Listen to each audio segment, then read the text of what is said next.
रघुवंशी हत्याकांड अब सिर्फ एक प्रेम प्रसंग या फिर शादीशुदा रिश्ते में धोखे की कहानी नहीं रहा।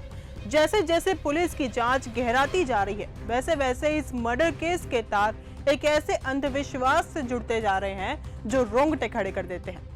अब इस मामले में नरबली और तंत्र साधना जैसे शब्द सामने आ गए हैं। आपको बता दें कि शुरू से ही सोनम का भाई यानी कि गोविंद राजा के परिवार के साथ खड़े हैं, चाहे राजा के घर जाना हो या उनके परिवार को संभालना।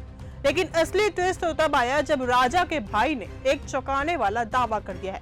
उन्होंने सीधा अब सोनम के माता पिता पर सोनम का साथ देने का इल्जाम लगा दिया है।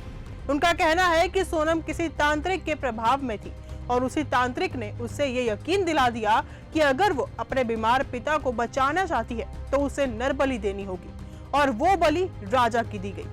इतना ही नहीं, उन्होंने ये भी कहा कि जब सोनम और राजा गुमशुदा थे तब सोनम के घर वालों ने केवल सोनम की तस्वीर को घर के बाहर उल्टा लटकाया, राजा की नहीं। क्या ये भी किसी तंत्र क्रिया का हिस्सा था? परिवार वालों का आरोप है कि सोनम ने न सिर्फ ये सब अपनी मां को बताया था, बल्कि ये भी कहा था कि वो जिससे भी शादी करेगी उसका अंजाम सबके सामने होगा।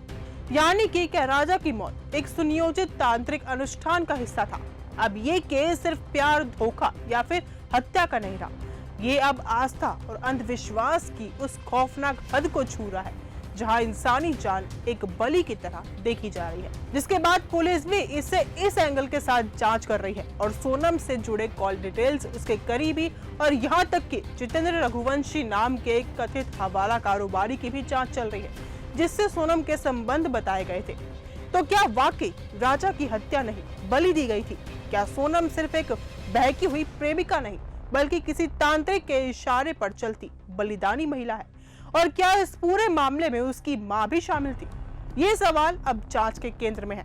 लेकिन एक बात तो साफ है, जैसे जैसे ये मामला खुलता जा रहा है, वैसे वैसे ये हकीकत एक खौफनाक कथा में बदलती जा रही है। अब आप क्या सोचते हैं? क्या राजा को वाकई नरबलि चढ़ाया गया? क्या तंत्र साधना के नाम पर किसी मासूम की जान ली जा सकती है? अपनी राय कमेंट करके जरूर बताइए। फिलहाल इस वीडियो में सिर्फ इतना ही। देखते रहिए न्यूज़ गंगा। धन्यवाद। ऐसी ही खबरों को सुनने और देखने के लिए सब्सक्राइब करना बिल्कुल मत भूलिएगा चैनल न्यूज़ गंगा। खबरें अच्छी लगी तो लाइक का बटन दबाना बिल्कुल मत भूलिएगा। कमेंट बॉक्स में टाइप भी कर सकते हैं और हाँ, शेयर करना भी बिल्कुल मत भूलिएगा।